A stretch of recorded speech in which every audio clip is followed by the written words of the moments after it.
वैष्णवीच्या बाळाची हेळसांड करणाऱ्या निलेश चव्हाण याला घेऊन पोलीस पिंपरी चिंचवडमध्ये पोहोचले। तर गेले 10 दिवस पोलिसांना गुंगारा देणाऱ्या निलेशला नेपाळच्या बॉर्डरवर बेड्या ठोकण्यात आल्या। तिथून विमानाने त्याला पिंपरी चिंचवड पोलीस मध्यरात्री 2:30 वाजता पुणे विमानतळावर पोहोचले आणि त्यानंतर थेरगाव रुग्णालयात वैद्यकीय चाचणी पूर्ण झाली आहे। त्यानंतर पहाटे 4 वाजता बावधन पोलिसांकडे त्याचा ताबा देण्यात आला आणि गेले 10 दिवस 3 राज्यातून प्रवास करत तो नेपाळमध्ये पोहोचला होता। दरम्यान सकाळी 8 ते 9च्या दरम्यान निलेश चव्हाणला पुणे सत्र न्यायालयासमोर हजर केलं जाईल आणि त्याची पोलीस कस्टडी मिळाल्यानंतर पोलीस त्याची कसून चौकशी करणार आहेत।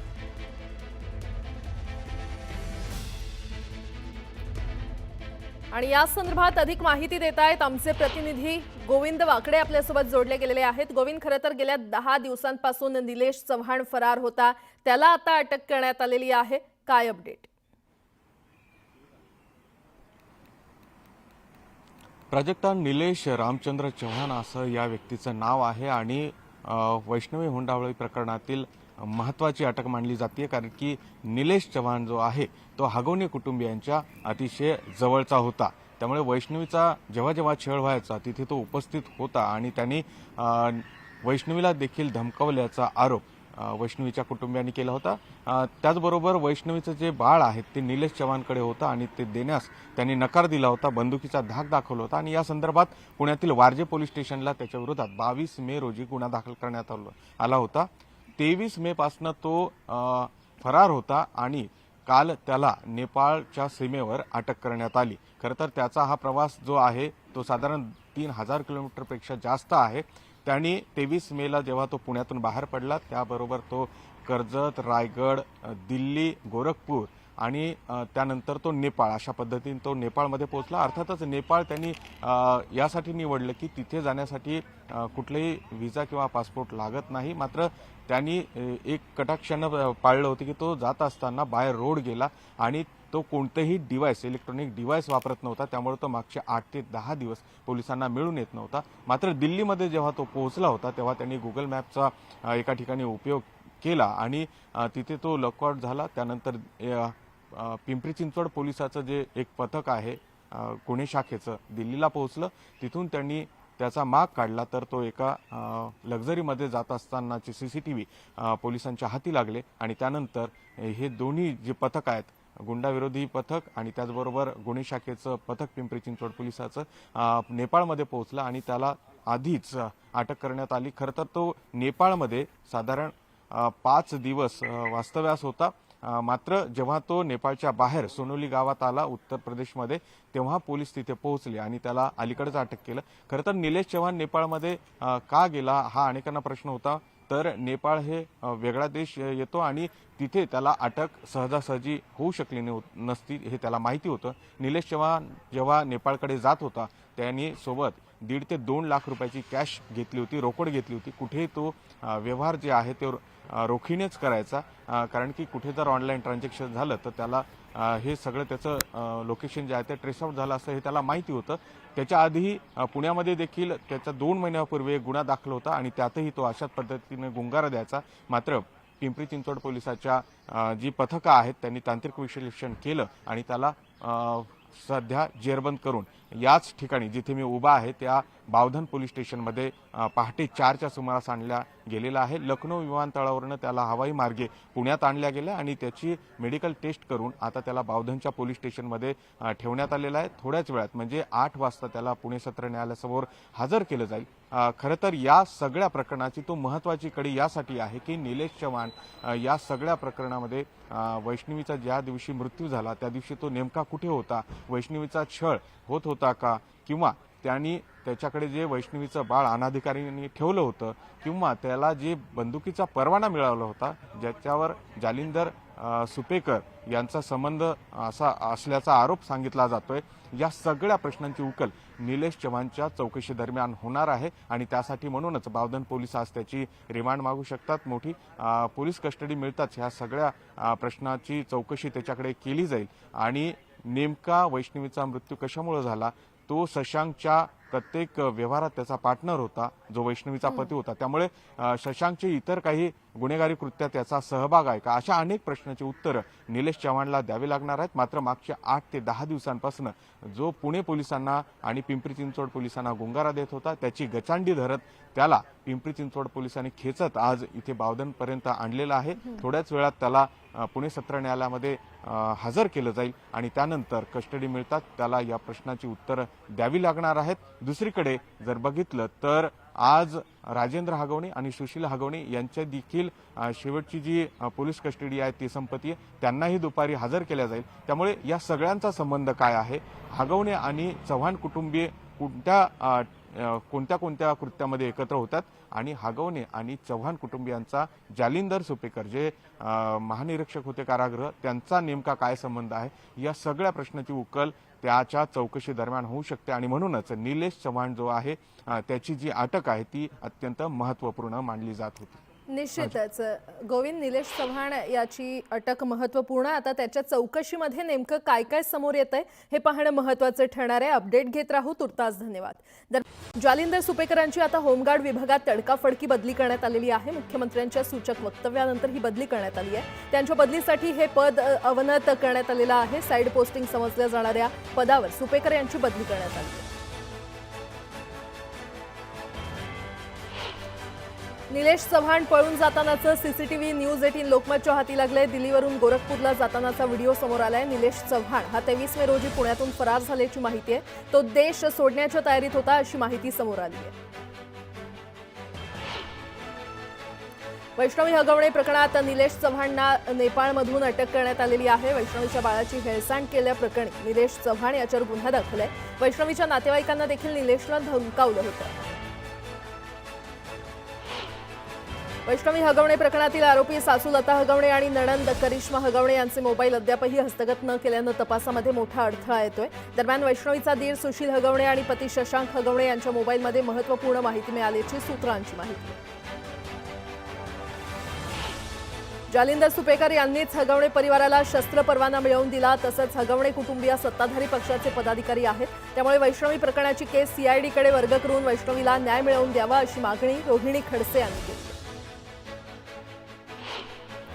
आरोपीला शिक्षा आणि पीडितेला न्याय ही भूमिका असते. वैष्णवीला न्याय देण्यावर आमचा भर आहे. ज्यांनी आरोपींना मदत केली त्यांच्यावर कडक कारवाई झाली आहे. निलेश चव्हाणला देखील कडक शासन केलं जाईल असं महिला आयोगाच्या अध्यक्षा रुपाली चाकणकर यांनी स्पष्ट केलं.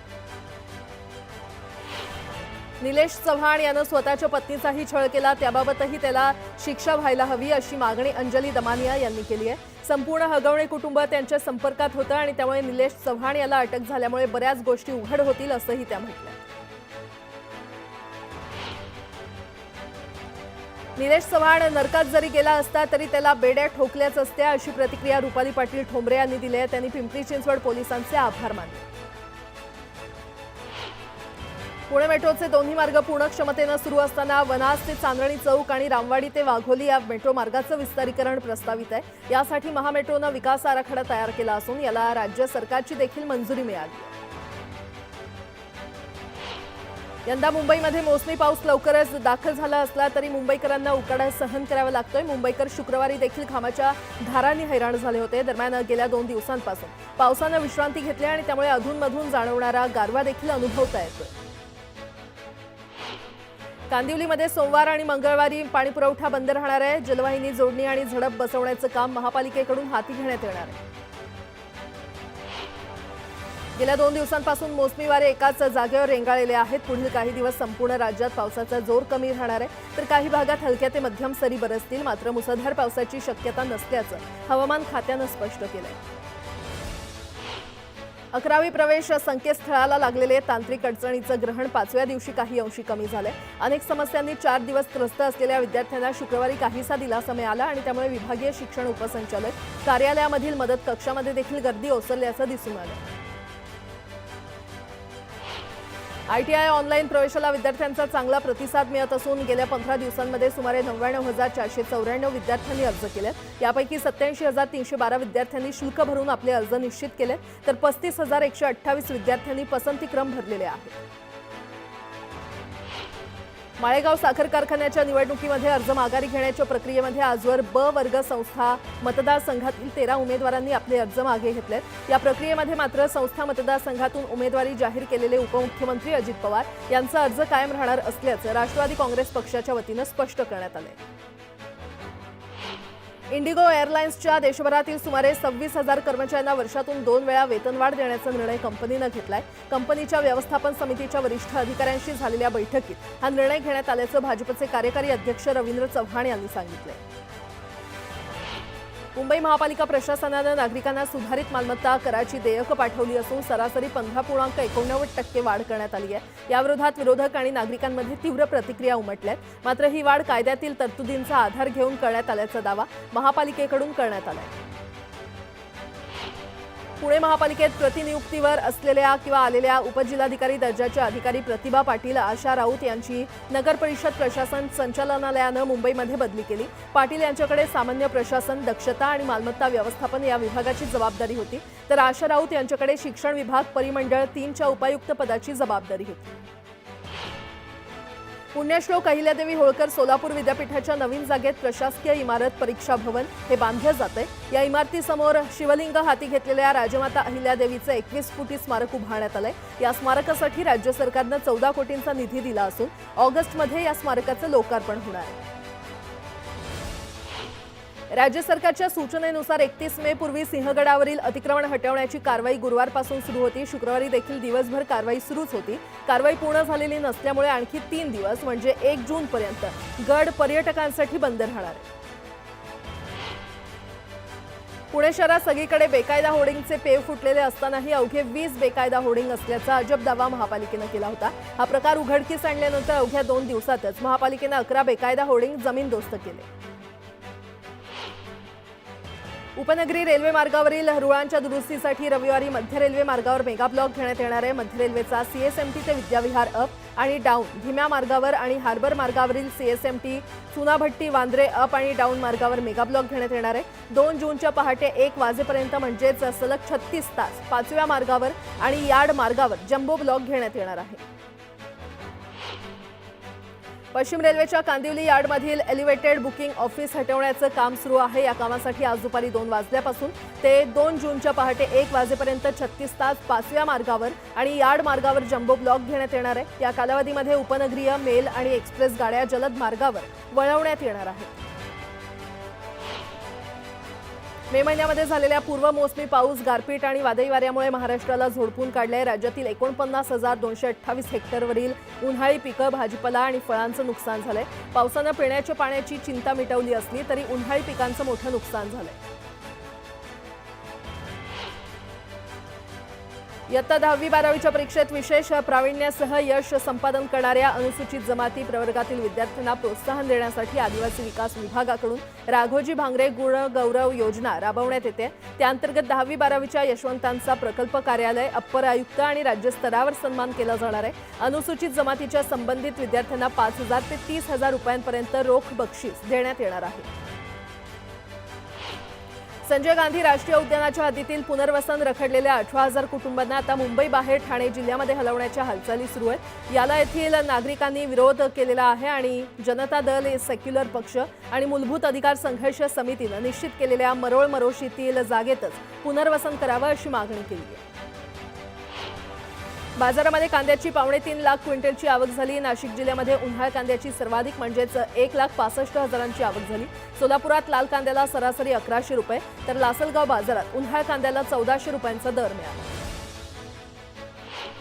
पनवेलच्या पेठाली गावातील सोनम केणी या विवाहितेचं घर बांधकामासाठी 20 लाख रुपये आणि मुलगा हवा म्हणून सासरी अतोनात छळ करण्यात आला। सासरच्या छळाला कंटाळून अखेर सोनमनं आपल्याच वाढदिवसाच्या दिवशी पोटच्या मुलीची हत्या करून स्वतः देखील गळफास घेऊन आत्महत्या केली।